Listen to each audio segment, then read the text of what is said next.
일본에 가면은요, 이 코이라고 하는 이 예쁜 비단 잉어가 있다라고 합니다. 이 잉어는요, 자신이 사는 공간에 따라서 이 크기가 달라지는 아주 신기한 특성을 가지고 있습니다. 이 작은 어항에 넣어서 키우면은요, 이 5cm밖에 자라지 않지만은 조금 큰 수족관에 넣어서 키우게 되면은 15cm까지 자랄 수가 있습니다. 그리고 이 잉어를요, 이 연못에 넣어서 키우게 되면은요, 25cm까지 자랄 수 있고요. 그리고 이 잉어를 강물에, 더 넓은 강물에 넣어서 키우게 되면은 크게는 120cm까지 이 잉어가 자란다라고 합니다. 여러분, 이 똑같은 잉어이지만은 어떠한 그릇에 담아서 키우느냐에 따라서 그 크기가 달라진다라는 것이지요. 여러분, 우리 인생도 이와 마찬가지입니다. 여러분, 어떠한 그릇에 우리 인생이 담길 것이냐에 따라서 삶의 열매도 달라지고 우리의 삶의 크기도 달라지게 되는 것입니다. 여러분, 예를 들면은 똑같은 인생이라고 할지라도 여러분, 이 세상의 그릇에 담기게 되고 나 자신의 그릇에 담기게 되면은 여러분, 그저 그런 인생을 살아갈 수밖에 없는 것이지요. 여러분, 그렇지만 우리의 삶이 만약 하나님의 그릇에 담기게 된다라면은 여러분, 하나님의 크기의 위대한 인생으로 쓰임을 받게 된다라는 것입니다. 여러분, 우리가 믿는 이 하나님은요, 결코 작은 하나님이 아니십니다. 크고 위대하신 하나님이신 줄로 믿습니다. 여러분, 우리가 믿는 하나님은 여러분, 그러한 크고 위대하신 하나님이시기 때문에 여러분, 우리는 하나님으로부터 하나님의 크기의 일을 기대할 수 있어야 되고, 또 하나님을 위해서 사역을 할 때도 이 하나님 크기의 일을 해드려야지 우리가 올바른 그리스도인의 삶을 살게 되고 하나님의 기대에 부응하는 인생을 살게 된다라고 말할 수가 있는 것입니다.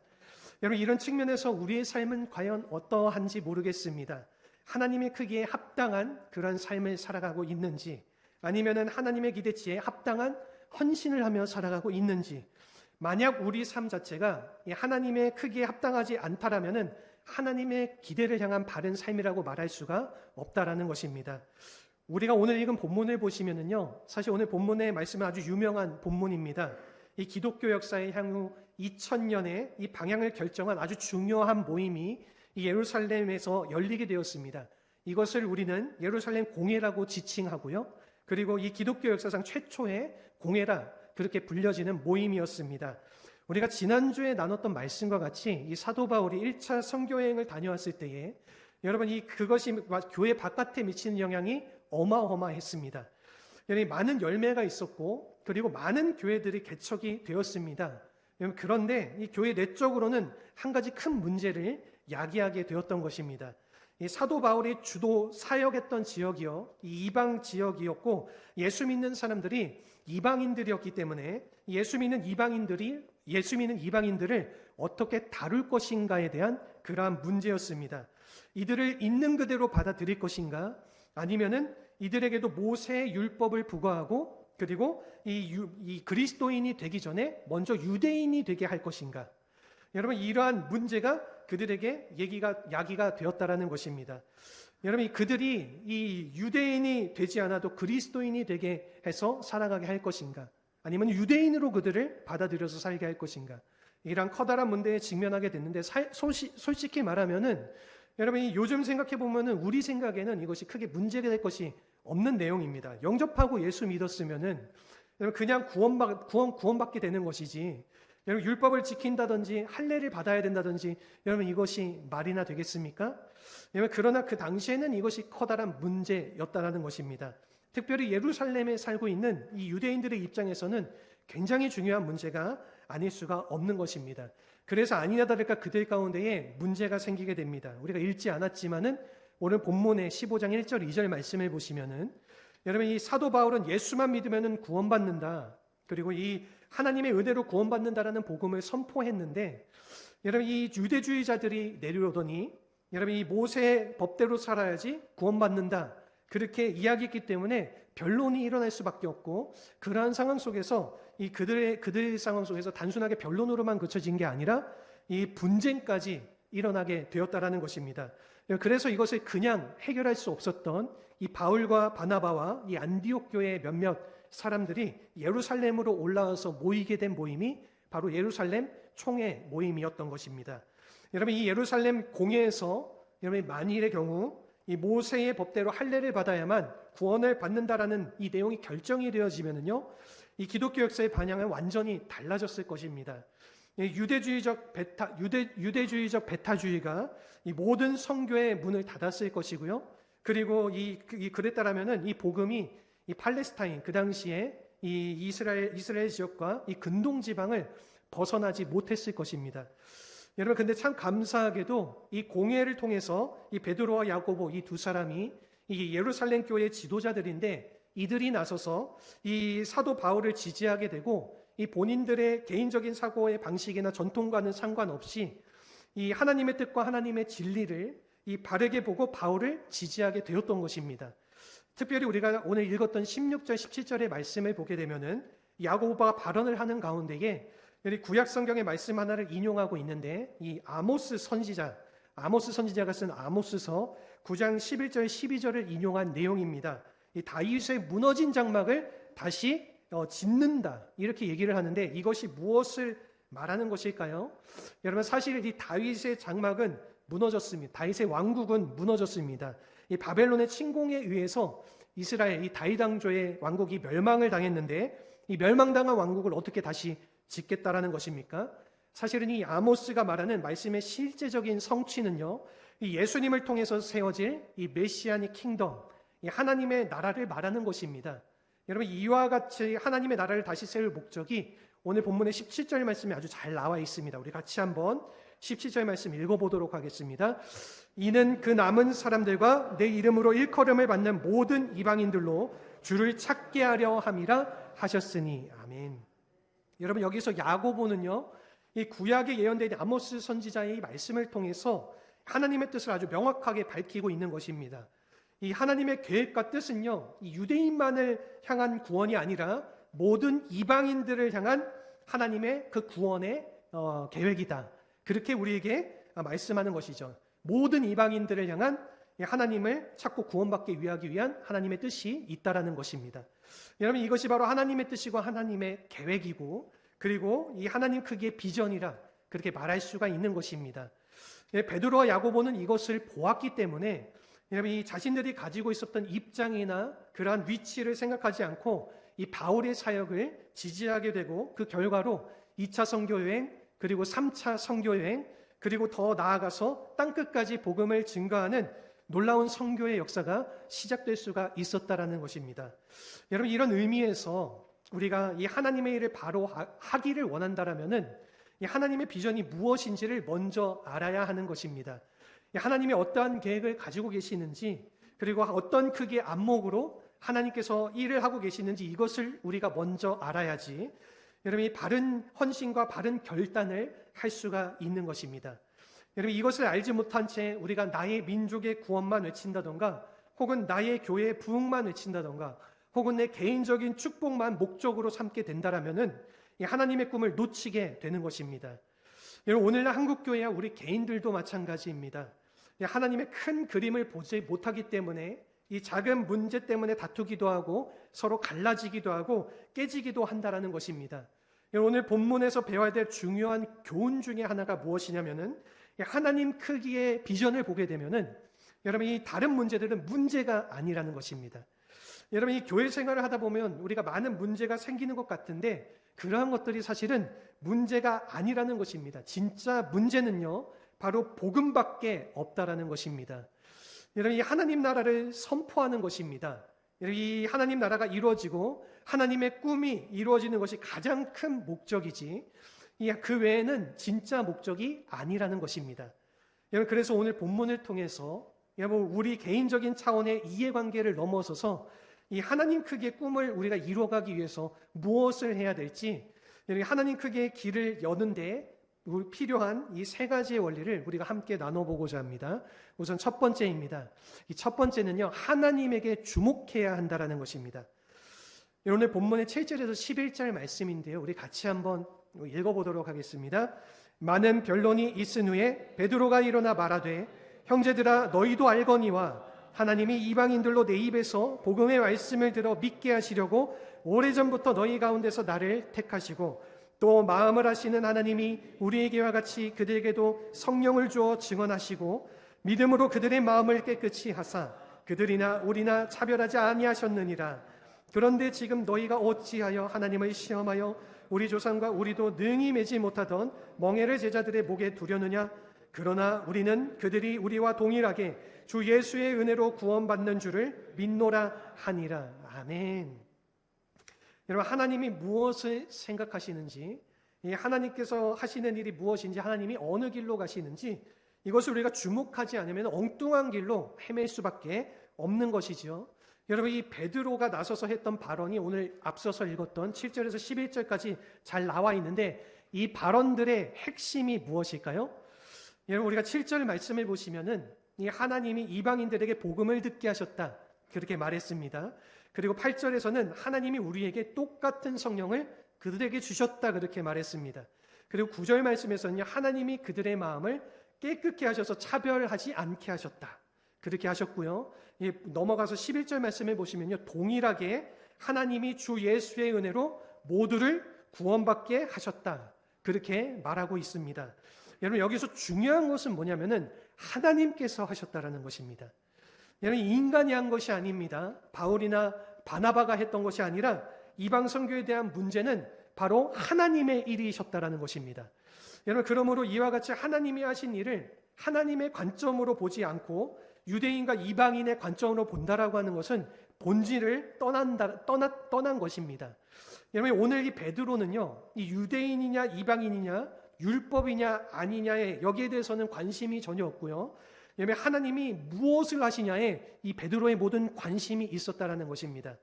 여러분, 하나님의 관점에 주목하고 있고, 만일 여러분 하나님이 계획하시고 하나님이 그 모든 일들을 진행해 가신다라고 하면은 우리는 논의할 수가 없다라는 것입니다. 그래서 베드로가 이와 같이 선포를 했을 때에 오늘 본문의 12절을 보시면은 온 무리가 가만히 앉아서 들었다, 그렇게 말하고 있습니다. 여러분, 이것을 보면은요, 이 예루살렘 교회의 교인들은 참으로 괜찮은 교인들이었고 괜찮은 교회였다라고 저는 생각이 되어집니다. 왜냐하면은 여러분, 이 진리를 말하고 바른 말을 할 때에 그들이 그것을 들었다라는 것입니다.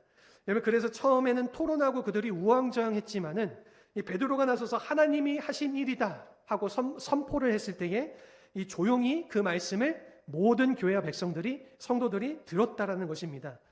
여러분, 오늘날 우리의 삶도 이와 마찬가지입니다.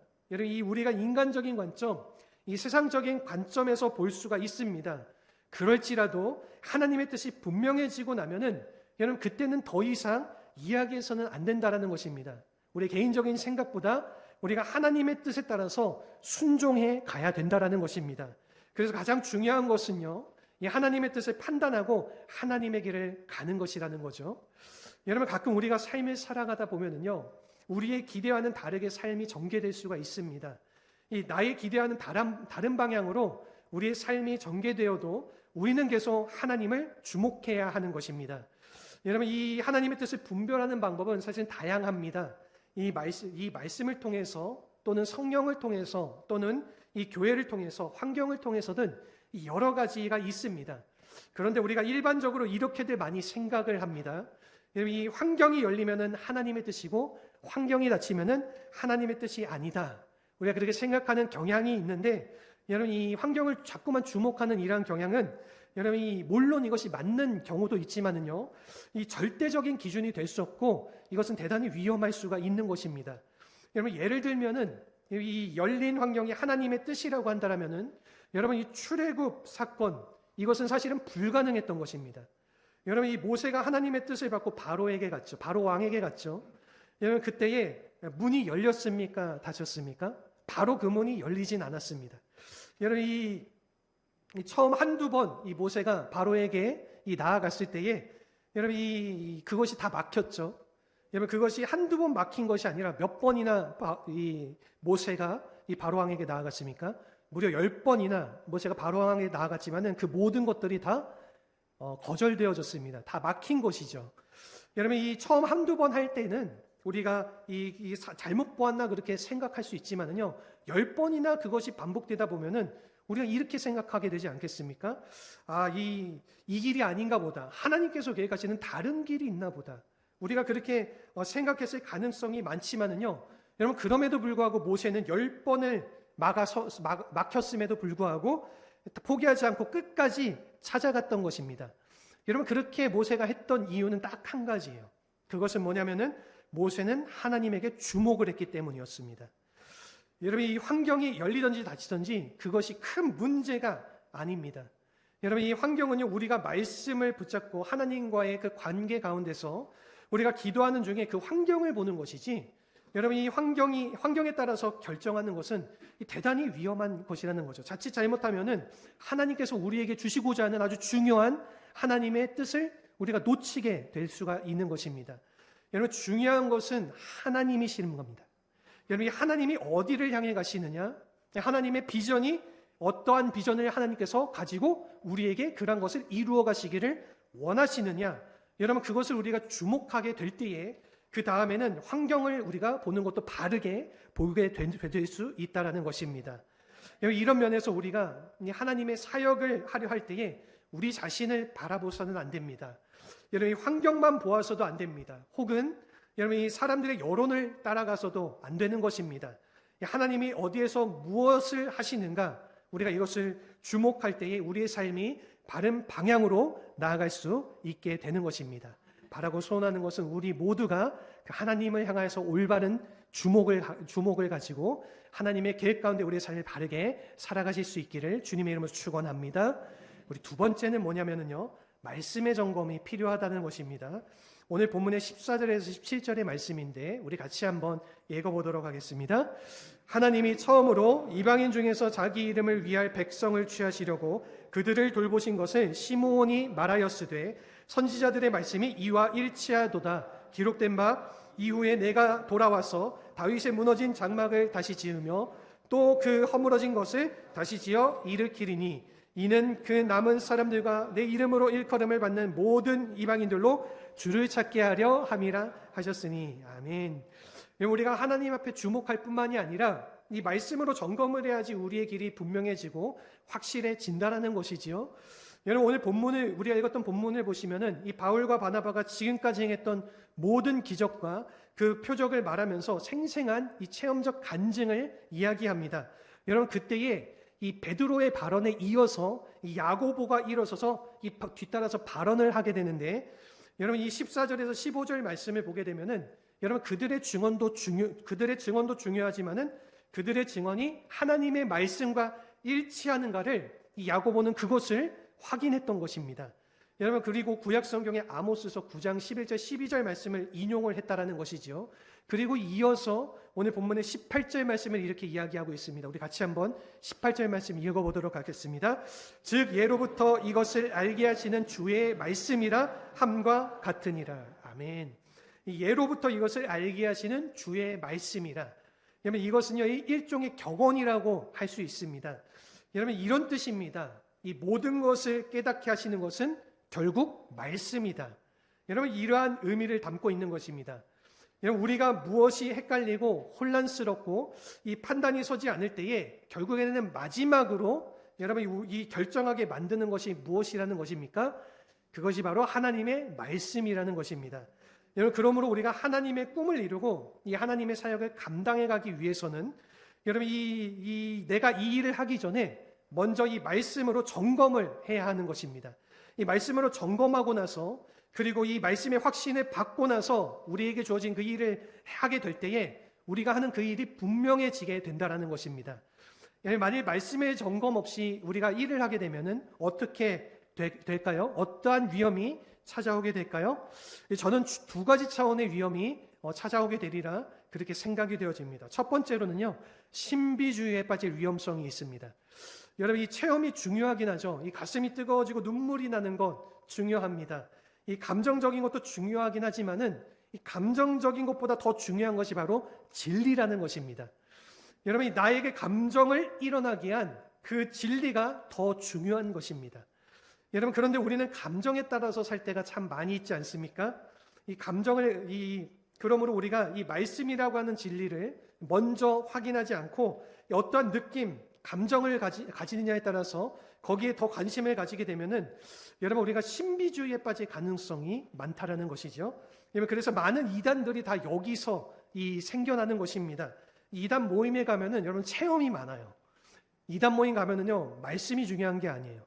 말씀은 그냥 그럴듯하게 그들은 다 말하고 그들이 중요하게 생각하고 강조하는 것은 뭡니까? 체험, 경험을 강조하고 눈물을 흘리게 하고 그런 분위기를 조성하고 여러분 심지어는 이렇지 않습니까? 열기가 뜨거워지다 보니까 이 교주가 장풍 쏘면은 사람들이 그 장풍 맞아서 넘어지기도 하고 여러분 이런 신비주의적인 체험들 사람들이 거품 물고 쓰러지기도 하고 여러분 심지어는 어떠한 일이 있는지 아십니까? 보여주기를 하니까 특정한 사람들을 섭외를 해요. 배우들을 섭외하는 거예요.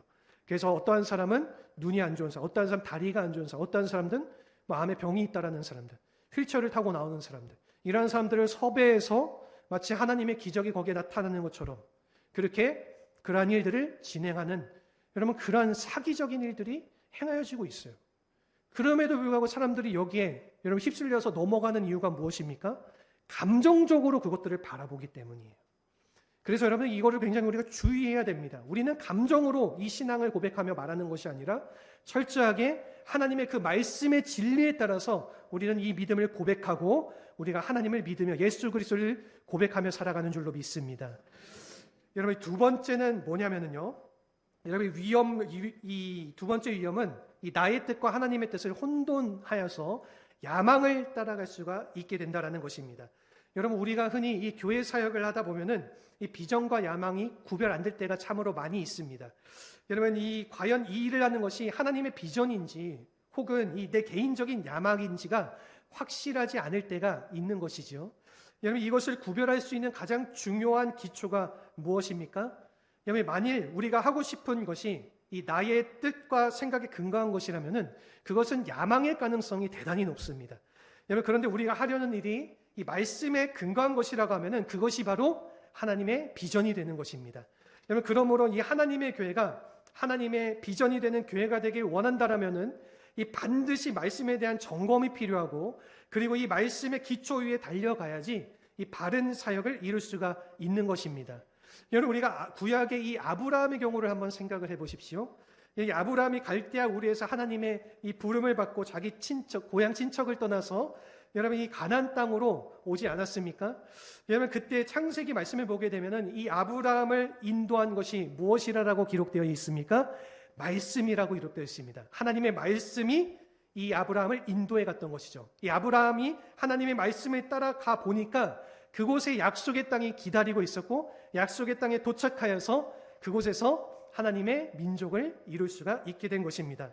여러분 이것이 바로 성경이 말하고 있는 성경이 말씀하고 있는 이 그리스도인의 삶이기 때문에 우리가 항상 하나님의 말씀에 주목하고 하나님의 음성을 듣는 것은 굉장히 중요한 것입니다. 바라는 것은 우리 모든 성도님들께서 항상 감정보다 하나님의 말씀을 앞세워서 그 말씀으로 우리의 삶을 잘 점검하고 믿음으로 하나님께서 원하시는 뜻을 이루며 살아가시기를 주님의 이름으로 축원합니다. 마지막으로 세 번째는요. 자신의 비움이 필요하다라는 것입니다.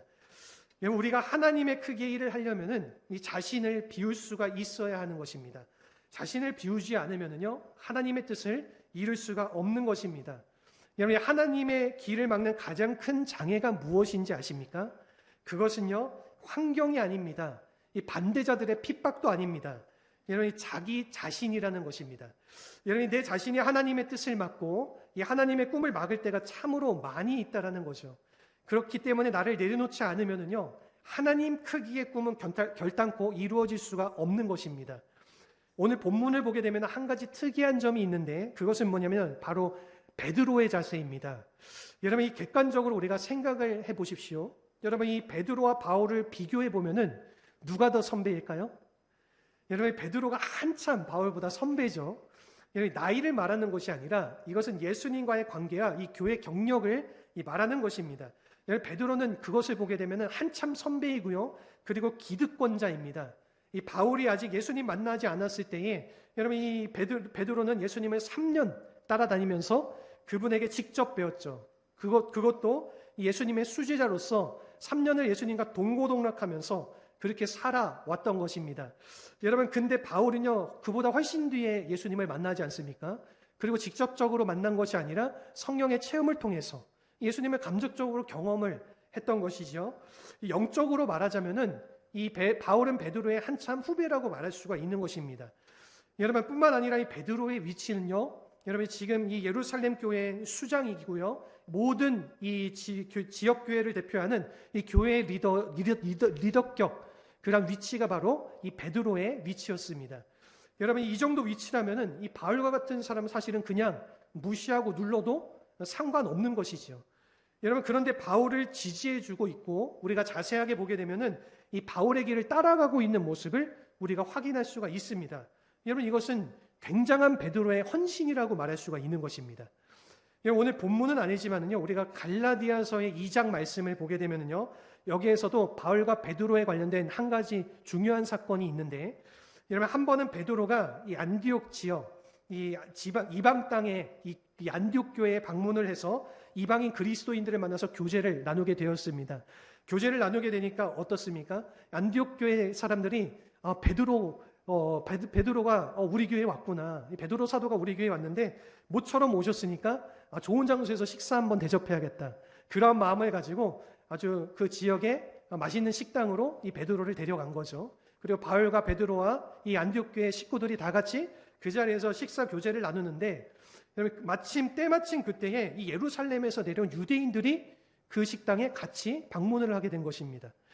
여러분 그 당시만 하더라도 아직 이 예루살렘 교회가 이 유대인의 교회였고, 여러분 유대인 교회 안에는 극단적인 모세주의자들이 참으로 많았습니다. 율법주의자 사람들이 많았기 때문에 여러분 이 사람들이 오는 것을 보고 이 베드로가 슬그머니 도망을 쳤던 것입니다.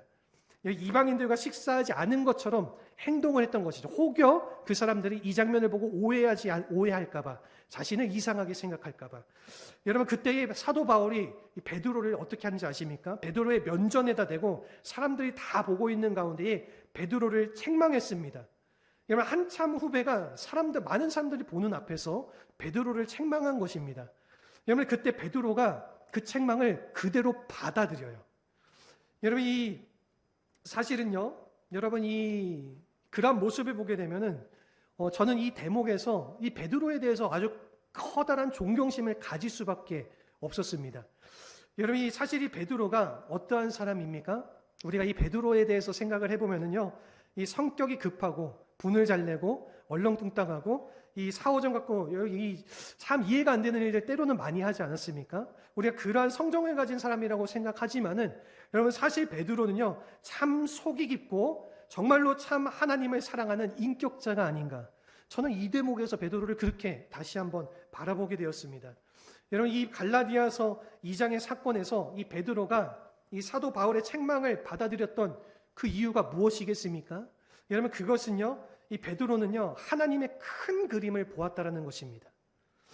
여러분 지금 바울이 이방 선교를 시작했고, 그리고 여러분 이 안디옥 교회를 세워서 활발하게 여러분 교회 사역이 이 선교가 진행되어지고 있는데, 여러분 만일 베드로와 이 바울이 다투게 되고 문제가 생겨지게 된다면은 어떠한 일이 발생되겠습니까? 이방 선교가 막혀지게 되지 않겠습니까?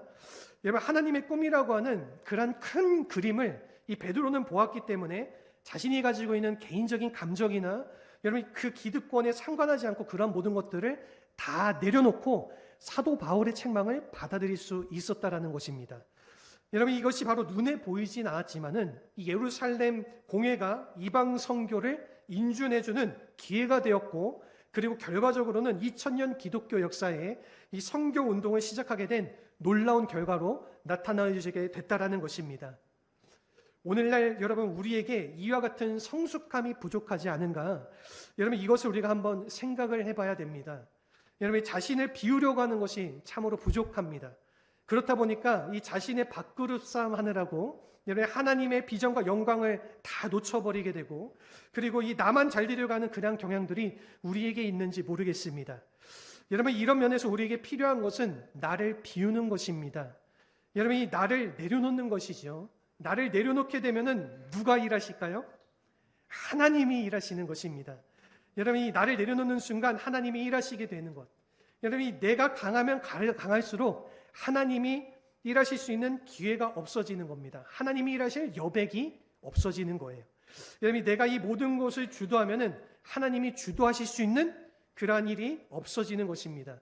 여러분 내가 주도하는 인생이 더 성공적이겠습니까? 아니면 하나님이 주도해 가시는 인생이 더 강력한 인생이 되어질까요? 하나님이 주도하시는 인생이지 않겠습니까? 여러분, 이 교회가 하나님이 주도하실 때에 부흥이 일어나게 됩니다. 하나님의 백성들이 하나님의 주도를 따를 때에 여러분, 이 하나님 크기의 기적과 비전이 일어나게 되는 것입니다. 여러분, 이런 의미에서 우리가 정말로 이 복음의 강수가 막히지 않고 온 땅을 향해서 예수 그리스도의 복음이 전파되어서 이 하나님이 마음에 품으셨던 그 본래적인 그 비전이 이루어가기를 원한다라면은 나를 내려놓고 하나님을 주목하고 여러분이 하나님의 뜻을 순종하는 것이 우리에게 필요한 것입니다. 예전에 이 부흥한국이라는 이 부흥한국이라고 이러한 단체가 있는데, 이 단체가 우리가 잘 아는 찬양사역장이 고영원 형제가 만든 단체입니다.